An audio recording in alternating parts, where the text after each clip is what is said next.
Hey, what's good, barbecue family? It's your boy Joe Mill here, back with Killer Miller Q, and today we firing up the old Lone Star Grill offset. We're gonna be doing some salmon for the first time in there. We got some honey hot jerk salmon coming your way. Let's get right to it.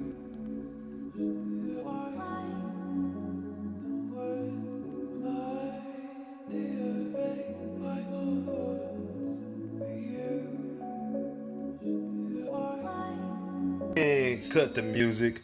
We gonna begin right here on this honey jerk salmon with the salmon, the honey, and the jerk. This is gonna be a simple recipe. We're gonna be using the old barbecue box to kind of get it, or barbecue tub to kind of keep everything together. Was able to find this nice fresh salmon right here.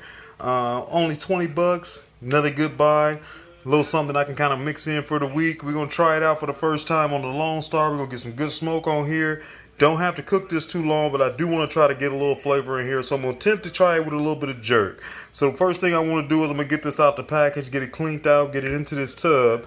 We're going to start with a little bit of this lime, get some juice on there. And then we're going to be putting together a mixture, and it's all depending on your palate. I happen to have this jerk marinade. You could also be using that jerk paste. And this one here, as you can see, is spicy.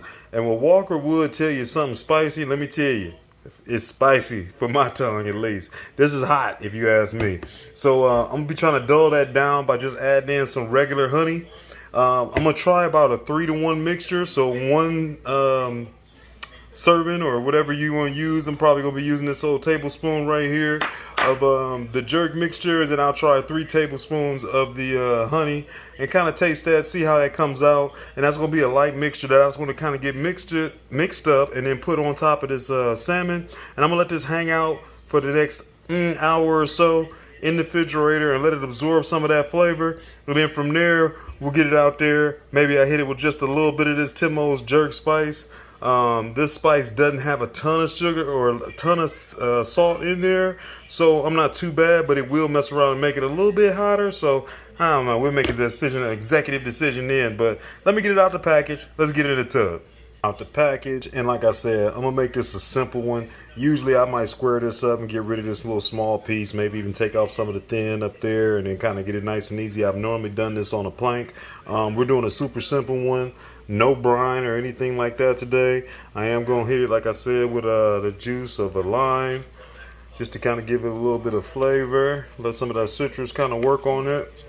I flip it over, do the exact same thing on that. I want to be gentle so I don't tear this whole pretty little fillet up. This one is, as you see, they skinned it. Made it nice and pretty for me. My other lime hit this. This looks like this is probably the side with the skin on it. As you can see, the darkerness. But first things first, it passed the smell test. So that means you can actually work with it. Alright, pardon my reach. Got a little of that lime on there. Now, we're going to work on this next mixture. And then for this rub, like I said, I did 1 tablespoon of the jerk marinade. That's the spicy. And then 3 tablespoons of just some regular raw honey. We're going to mix that up and we'll see what that tastes like. And that right there is money. 3-to-1 worked for me. As far as my palate, got a little bit of kick in there, but nothing that's going to hurt nobody. You can see we got a nice glaze.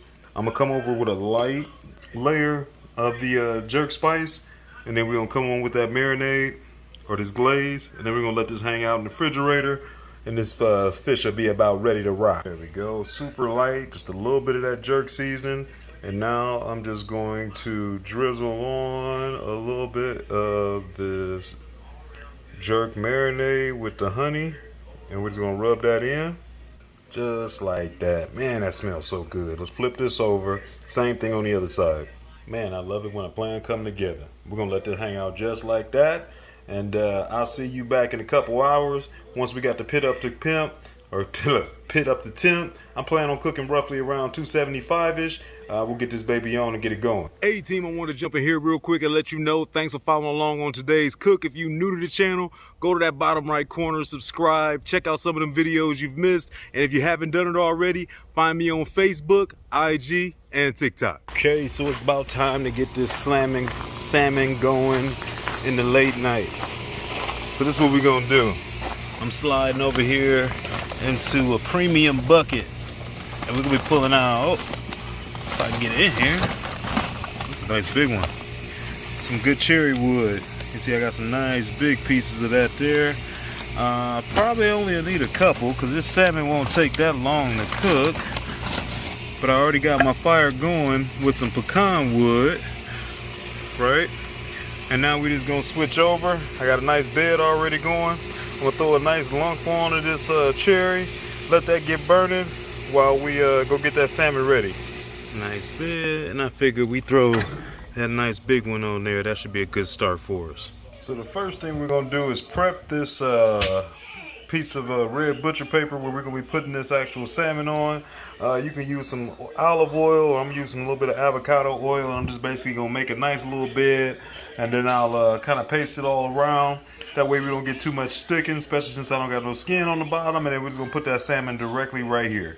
That should do it. Now let's grab that salmon, and there's that fresh out the refrigerator, good old honey jerk. We're gonna toss that right on over, and it's going pretty much out just like you see it. Alright, so we roughly at about 300 with that pecan and that cherry wood in here. I got the bigger side more or less towards the fire. I went with about a nice double of butcher paper, so that way I was able to fold it over and give me a little thickness, so it was able to carry out here pretty good. This shouldn't take too long. I'll bring you back here in another half hour or so. We'll take a peek at it. It should start darkening up as we get that jerk getting in there along with some of that smoke. Still rolling. Let's take a quick peek. We've been holding on around 300-ish, a little bit inside of it now. We're at about 33 minutes.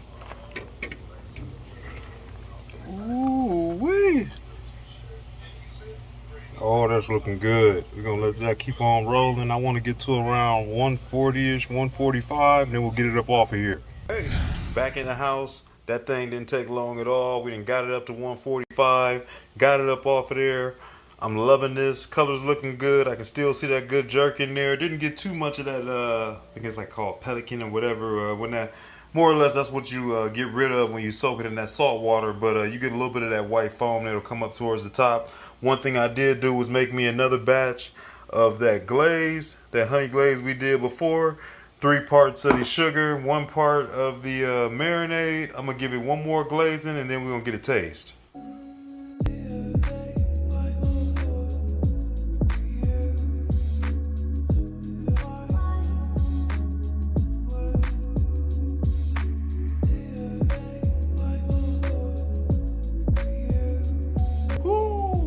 Alright, man, let me grab a fork real quick.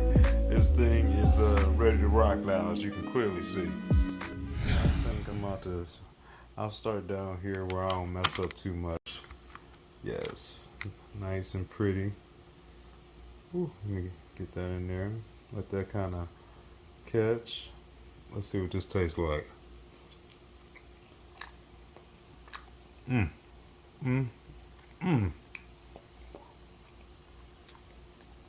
So flaky. Ooh. Another one down, and I'm telling you what, that salmon right there was slamming. That was the first time I ever put together that salmon and actually put any type of fish on the old Lone Star. Like always, that baby cooked like a beauty. Literally, we only took a little bit over 30 minutes. And you know, to be honest, you know, there's always a couple ways you can cook that fish. You could easily put that into planks, right, and cut that into individual slices and then put them on cedar planks and go ahead and cook it that way. If you cut it into individuals, naturally that's going to help it cook a little bit more evenly. Definitely as you got towards the end, you got a little bit thinner meat. A lot of times I'll trim that up and I'll cut off some of that belly and I'll cut off that end piece to make me nothing but the fat fillet in the middle. This time I wanted to do it as is, keep it pretty natural, keep this as a simple cook, and really get a chance to see what it was going to work out like on that Lone Star, not cooking on the cedar plank and literally just using the butcher paper, which I actually liked a lot. Some people are scared with using fish in your smoker. I didn't really care so much, especially because I'm only doing it every once in a while with just a little bit. I think it's a lot differently if you cook a lot of fish and you got a lot of that fish oil dripping into your smoker. I'm sure it might give off a little bit more of a smell and everything, and a natural flavor that it might start to switch your meat and everything that way. So maybe that's why some people always want to put fish on a separate one and this, that, and the other. But for me, slipping that in there, having it over there on that butcher paper, wasn't much oil, none of that came off, so everything was literally on there. It was nice and neat. I was able to pick it up and take it right off on there. I like that a lot. That's seriously one of my ways of doing my meal prep when I do cooks like that. So basically all I did from there was take that, break that into, I end up with about 6 individual little plank steaks. Took that, added a little bit of jasmine rice, add a vegetable in there, and you was money. Flavor wise, that thing had a ton of flavor. That Walker's Wood hot and spicy, which is pretty hot, mixed with just some basic honey. Like I said, I went for 3 to 1. That was the perfect ratio right there. Other than that and a little bit of salt, man, you had yourself a meal right there. I was happy with the way it turned out. Walker's Wood always winning. And then I came over the top with a little bit of my own jerk seasoning. At the end of the day, the ends were a little bit more done as you got towards the small part of that tail, but it was super flaky as I started getting more towards the middle. I couldn't be mad at all. 30 minutes in there, you can always knock that out on the Lone Star. I'll be back to try that again, especially when I can find them salmon fillets that big for about 20 bucks. I'm trying to win out here. But hey, I appreciate y'all sticking with me on another cook. We out here, it's nice and hot like always on Juneteenth. Shouts out to my boys over there at Black Smoke Barbecue. If you haven't, look and upcoming and check out some of that country cook that was recently just going on. I hate that I had to miss that one on Father's Day weekend, but that looked like that was a blast. But other than that, you know I'm coming back to you in a week with something else. Shouts out to all my family and you out there in TV land. You know I appreciate y'all. Peace.